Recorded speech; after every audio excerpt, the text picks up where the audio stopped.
The city was a symphony of rain, a steady drumming on rooftops and pavement that washed the colors of the day into a soft, gray blur.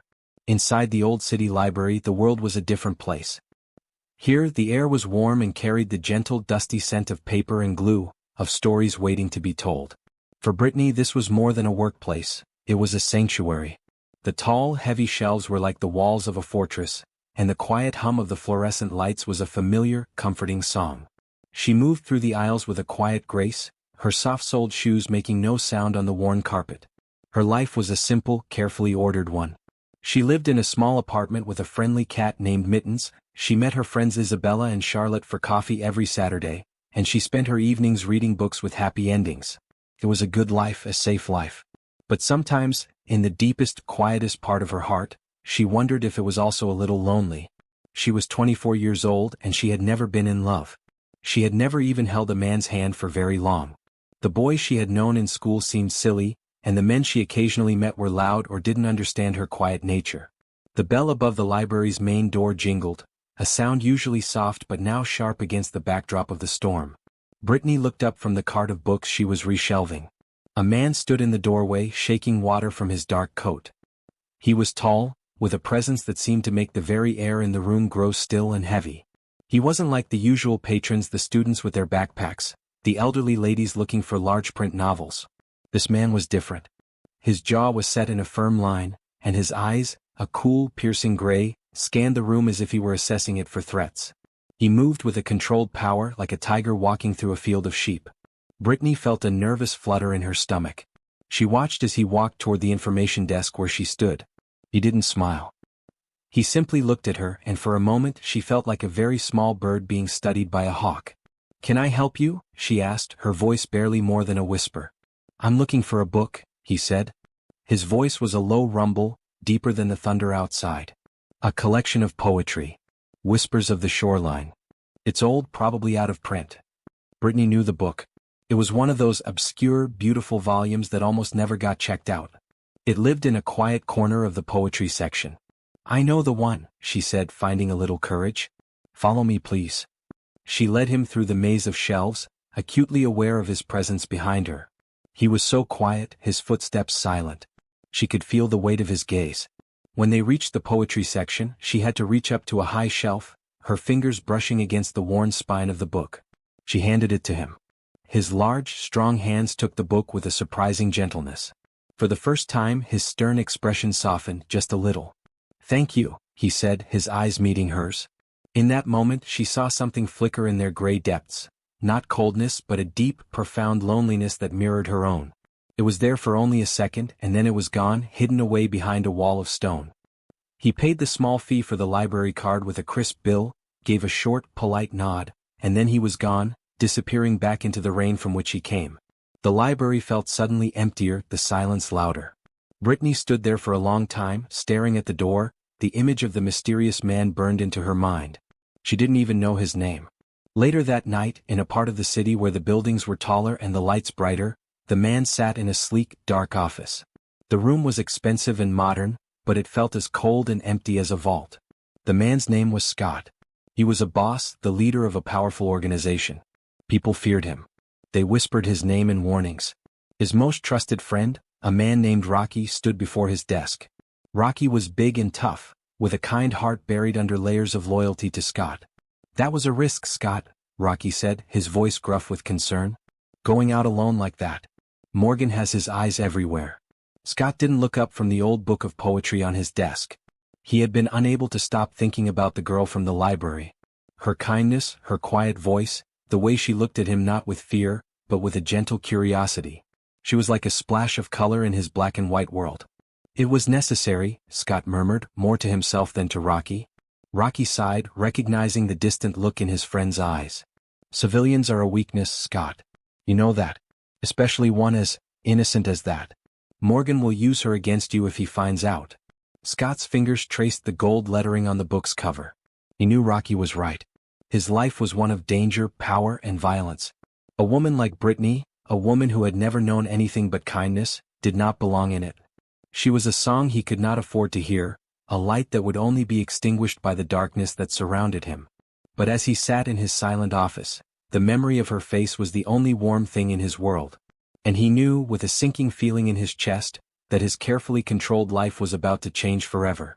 The storm was just beginning, and he had just found the one person he would do anything to protect. The days that followed Scott's visit to the library passed with a strange, slow tension for Brittney.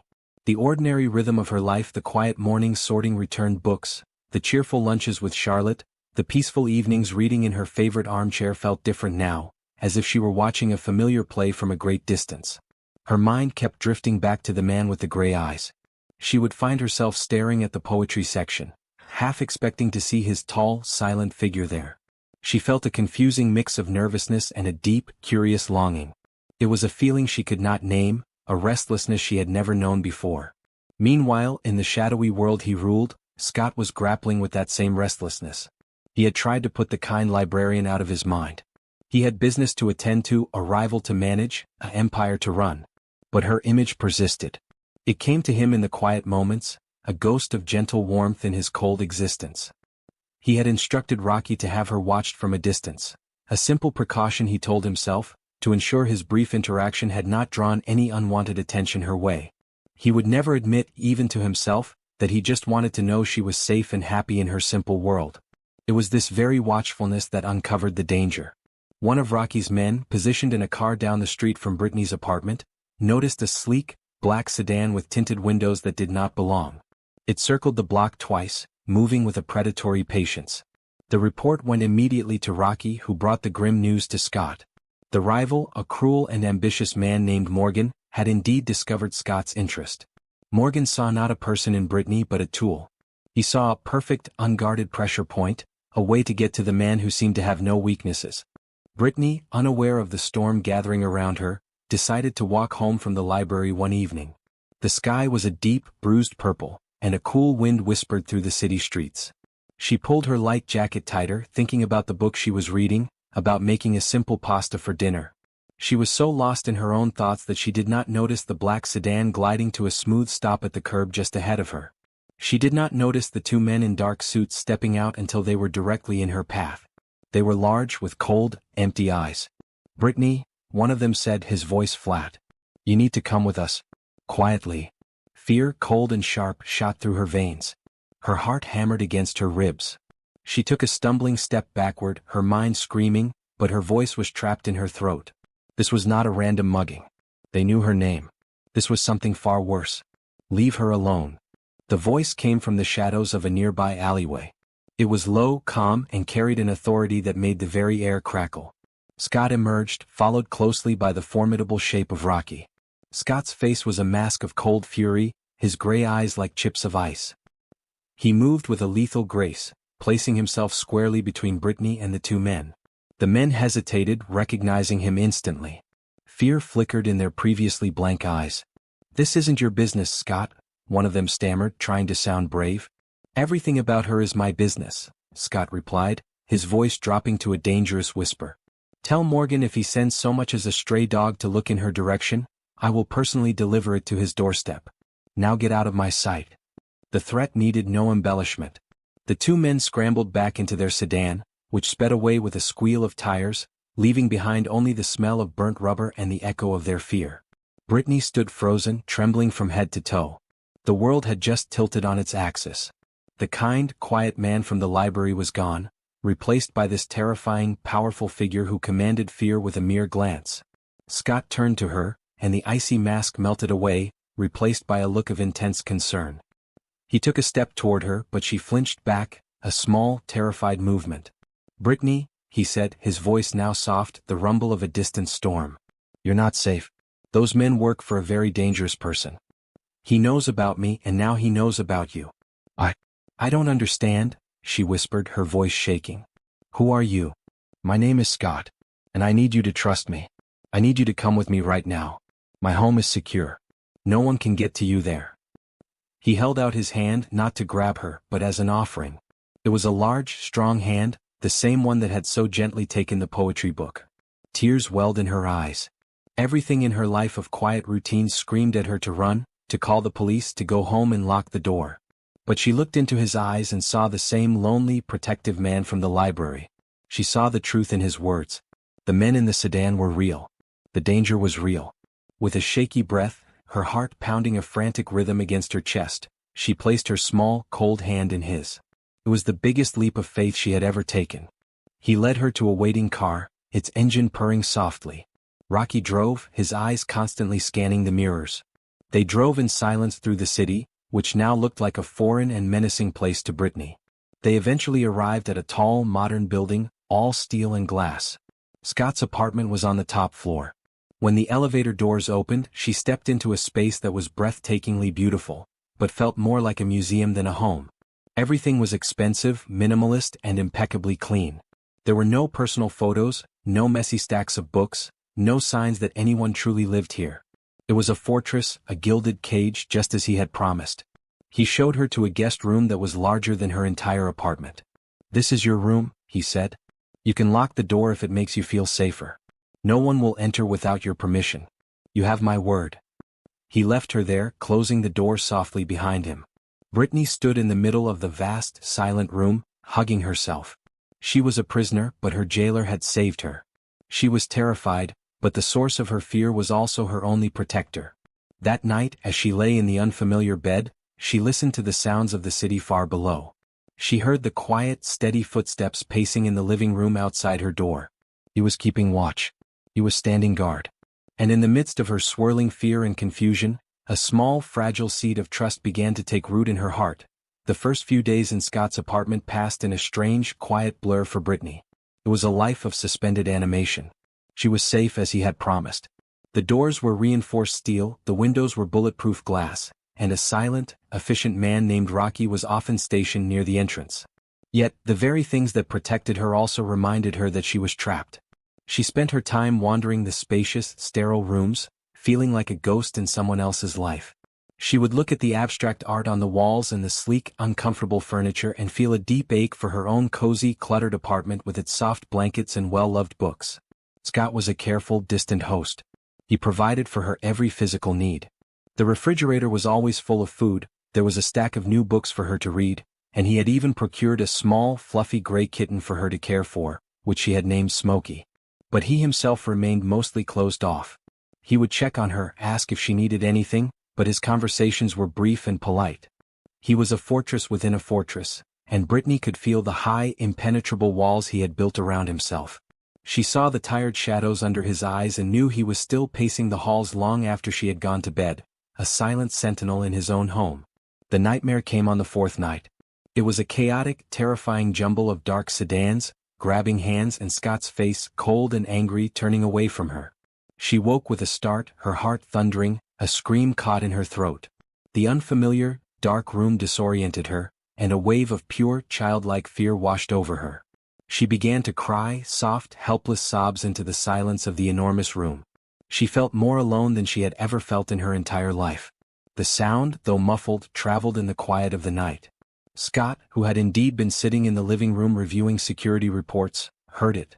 He was on his feet in an instant, his body tensed for a threat. He moved silently to her door, listening. It was not a sound of danger, but of deep, profound distress. Without a second thought, he gently pushed the door open. The moonlight streaming through the window illuminated Brittney curled into a tight ball on the bed, her shoulders shaking. She looked heartbreakingly young and vulnerable. "Brittney?" he said, his voice low and soft so as not to startle her further. She flinched, looking up with wide, tear-filled eyes. Seeing him there, his large frame filling the doorway, should have frightened her more. But it didn't. In her confused, fear-soaked state, he was the only familiar thing in this strange world. "I had a dream," she choked out, her voice trembling. "They were taking me and you were gone." He crossed the room in a few strides and sat on the edge of her bed, careful to keep a respectful distance. The mattress dipped under his weight. He didn't try to touch her, just looked at her with an expression of such raw, undisguised concern that it made her cry harder. "It was just a dream," he murmured. "No one is taking you. I'm right here. I will always be right here." "I'm so scared," she whispered, the admission feeling like a failure. "I'm scared all the time now. I don't feel like myself." That confession seemed to break something inside him. The careful control, the distance he had been maintaining, crumbled. He reached out, his movements slow and deliberate, and with his thumb, he gently wiped a tear from her cheek. His touch was surprisingly warm, his skin slightly rough against hers. It was the first time he had truly touched her, and a jolt, not of fear, but of something else entirely, passed through her. Can you stay?" she asked, the question leaving her lips before her mind could catch up to it. "Just until I fall asleep? I don't want to be alone." Scott looked at her, at the genuine plea in her eyes, and he knew he would move heaven and earth to grant it. He was a man of violence and command, but in this moment he felt utterly powerless against her simple request. "Of course," he said, his voice husky. He didn't get under the covers. Instead, he lay down on top of them on his back, turning his head to look at her. He was so close she could feel the warmth radiating from his body and smell the clean, subtle scent of his soap. Then, tentatively, his hand found hers on the blanket between them. His fingers enveloped hers, his grip strong and sure and incredibly gentle. Brittney let out a shaky breath she didn't realize she'd been holding. The frantic beating of her heart began to slow, matching the steady, calm rhythm of his breathing. The fear that had gripped her so tightly began to uncoil, replaced by a profound sense of safety. This was the first time she had ever been in a bed with a man. There was no romance to it, not in that moment, but there was an intimacy deeper than any she could have imagined. He was her protector, her guardian in the dark. The silent, fearsome Mafia boss was holding her hand, giving her the greatest gift he could offer: peace. She watched his profile in the moonlight for a long time, the strong line of his nose, the curve of his jaw. She felt the solid, reassuring weight of his hand in hers. Slowly her eyelids grew heavy. The sounds of the city faded away, and the only thing left was the feeling of his hand and the sound of his breathing. For the first time since she had been brought to this place, she felt truly, completely safe. And she slept. Scott lay awake long after her breathing had evened out into the soft, regular pattern of sleep. He held her hand, this small, soft hand that trusted him so completely, and he felt a shift in the universe. He who had built his life on control and power, was now utterly disarmed by a sleeping librarian. He knew then, with a certainty that shook him to his core, that this was not just about protection anymore. This was about something far more dangerous and far more beautiful. He stayed until the first light of dawn painted the sky, watching over her, knowing that his world would never be the same again. The morning after the nightmare, everything was different. Brittney woke to find the space on the blanket beside her empty, but the memory of Scott's presence was imprinted on the room like a warm shadow. The lingering sense of safety and the ghost of his hand holding hers made the sterile apartment feel less like a prison and more like a sanctuary. When she ventured out into the living room, she found Scott already there, dressed and looking out the large window at the waking city. He turned as she entered, and the usual guarded look in his eyes was softer, replaced by a quiet warmth that made her heart flutter. From that day on, a new routine began. The careful distance between them evaporated, replaced by a comfortable, growing closeness. They started having breakfast together, long, slow meals where they actually talked. Scott told her about his childhood, about a mother he had loved dearly and lost too soon, about a father who had been a hard man and had pushed him into a life he never wanted. He spoke of the heavy weight of responsibility, of the constant need to be stronger and smarter than everyone else. He did not glorify his work, but spoke of it with a grim acceptance that made Brittney's heart ache for the boy he had once been. In return, Brittney shared her own world with him. She told him about her parents who lived far away, about her dream of one day writing a children's book, about her silly, loving cat Mittens. She talked about the simple joys of her old life, the smell of rain on pavement, the satisfaction of helping a child find the perfect book at the library. She saw the way he listened, truly listened, as if her ordinary stories were the most fascinating tales he had ever heard. He began to smile more, a real, genuine smile that transformed his entire face and made his gray eyes crinkle at the corners. One afternoon, he led her to a room she had not seen before. It was a sunlit studio filled with canvases and the sharp, clean smell of oil paint. On an easel stood a half-finished painting of a stormy sea, the waves rendered with such raw power and emotion that it took her breath away. "You paint?" she asked, her voice full of wonder. "It's the only thing that ever quieted the noise in my head," he admitted, looking almost shy. "The only thing until you." The words hung in the air between them, charged and significant. In that shared space, surrounded by the evidence of his hidden, gentle soul, the last of Brittney's fear melted away. She was not falling for the feared Mafia boss. She was falling for the lonely man who loved poetry and painted stormy seas, the protector who had held her hand through the night. That evening they were sitting together on the large sofa, the city lights twinkling like a carpet of stars below them. A comfortable silence had settled over them, filled with the unspoken words that had been growing for days. Scott turned to look at her, his expression serious and open. "Brittney," he began, his voice low and earnest. "Before you, my life was a series of transactions. Power for security, fear for control. It was empty. Then I walked into a library and met a woman whose kindness could light up the darkest room. You have shown me a world I thought was lost to me. A world of gentleness and light. I love you." Tears instantly filled Brittney's eyes, but they were tears of pure, unadulterated joy. She reached out and placed her hand on his cheek, feeling the strong line of his jaw under her palm. "My life was quiet and safe, but it was also small," she whispered, her voice thick with emotion. "You walked in and you turned my whole world upside down. You showed me what it means to be truly protected, to be truly seen. You make me feel brave. I love you too, Scott." He leaned in then, and their lips met in a kiss that was infinitely tender and yet held the promise of a lifetime of passion.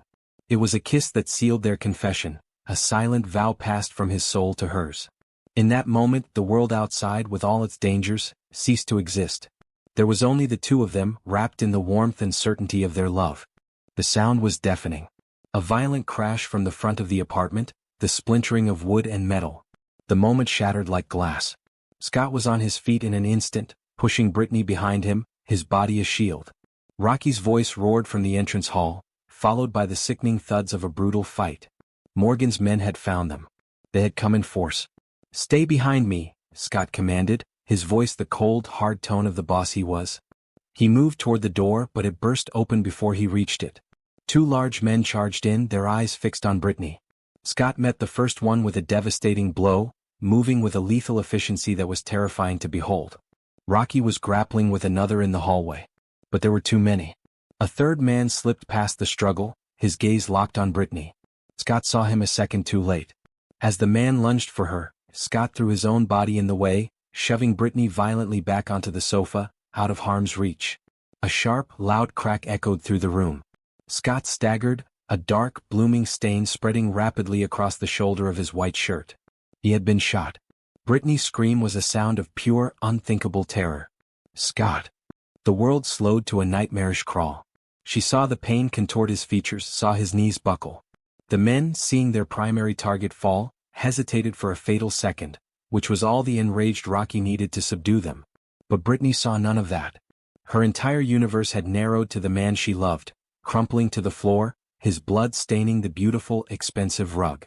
The safe harbor he had built for her was breached, and he was bleeding out on its shores. The world became a blur of panic and white noise for Brittney. The fight was over as quickly as it had begun, with Rocky and the other guards securing the apartment, but the victory felt hollow and terrible. Brittney scrambled across the floor, her knees sliding through the chaos, and reached Scott's side. His face was pale, his eyes clenched shut in pain, but as she touched his cheek, his gaze found hers. "You're safe?" he gritted out, each word a struggle. "Yes," she sobbed, pressing her hands against the wound in his shoulder, trying to stem the flow of blood that felt horrifyingly warm against her skin. "I'm safe. Because of you." He gave a weak, pained nod before his eyes fluttered closed. The next hours were a nightmare of frantic activity. A private doctor, a man who asked no questions, arrived and worked efficiently in Scott's bedroom. Brittney refused to leave his side, holding his uninjured hand, her tears falling silently onto the sheets. She watched the doctor clean and dress the wound, her heart lurching with every hiss of pain that escaped Scott's lips. The bullet had passed through cleanly, the doctor said. He was strong. He would live. But the sight of him, so powerful and vital, laid low by violence meant for her, changed something fundamental inside her. It was no longer just about her safety. It was about their future. When Scott finally fell into a proper drug-induced sleep, Brittney walked out into the living room where Rocky was overseeing the repair of the shattered door. He looked at her, and for the first time she saw not just a loyal soldier but a weary friend. "This cannot happen again, Rocky," she said, her voice quiet but firm, no trace of the trembling librarian left. "He cannot live like this. We cannot live like this." Rocky simply nodded. "He's been waiting for a reason. Now he has one." When Scott woke, weak but lucid, his first sight was Brittney, asleep in a chair beside his bed, her hand still clutching his. Her face was streaked with dried tears and she looked exhausted, but more beautiful to him than ever. She had stayed. He moved his fingers and she stirred instantly, her eyes flying open to meet his. "You're awake," she breathed, a fresh wave of relief washing over her. "Brittney," he said, his voice rough. "This ends now. The fear, the running. It ends with me." He called for Rocky and from his bed began to issue a new kind of order. They were not orders of violence but of strategy. He would use his intelligence, his knowledge of Morgan's entire operation, not to destroy him in a war, but to dismantle him from the inside. He dictated a plan to gather every piece of incriminating evidence, financial records, secret recordings, names and dates, and deliver it anonymously to the federal authorities. He was going to use the system Morgan mocked to bury him forever. It took weeks. Weeks of Scott recovering, his strength returning day by day with Brittney always by his side, their love deepening through the quiet moments of care and companionship. During that time he directed his network, a spider at the center of a web, patiently and meticulously wrapping up his rival. Finally the day came. Rocky walked in with a newspaper. On the front page was a picture of Morgan, his hands cuffed, being led away by a swarm of federal agents. The headline detailed a stunning array of charges that would ensure he spent the rest of his life in a concrete box. The threat was over. Truly over. A month later, Brittney stood on a wooden deck, feeling the warm, salty breeze from the ocean ruffle her hair. They were far from the city, in a small, sun-drenched house Scott had bought overlooking the sea.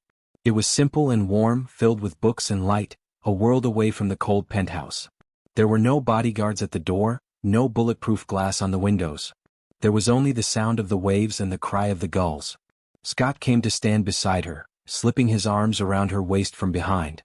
His shoulder was healed, strong again, and he held her close, resting his chin on her head. "Are you happy?" he asked, his voice a soft murmur against her hair. Brittney leaned back into his embrace, watching the sunset paint the sky in shades of orange and pink. She thought of the long, terrifying journey that had brought them here, from a library to a fortress, from a nightmare to this perfect peace.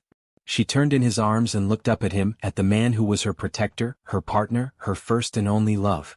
"This is more than happiness, Scott," she said, her eyes shining with unshed tears of joy. "This is everything." That night, as she lay beside him in their bed, his arm a secure and comforting weight around her, she knew she was home. She slept beside the man she loved, not as a prisoner in his gilded cage, but as his partner in their safe harbor, a peace they had fought for and won together. Their story of a heartbreaking romance had found its beautiful, forever happy ending, a testament to the power of love to conquer even the darkest of pasts. If you were moved by Brittney and Scott's journey from fear to forever, if you believe in the power of love to light up the darkest of worlds, then you won't want to miss the next story. Subscribe to the channel for more breathtaking romances where love triumphs against all odds. Your next unforgettable adventure is just a click away.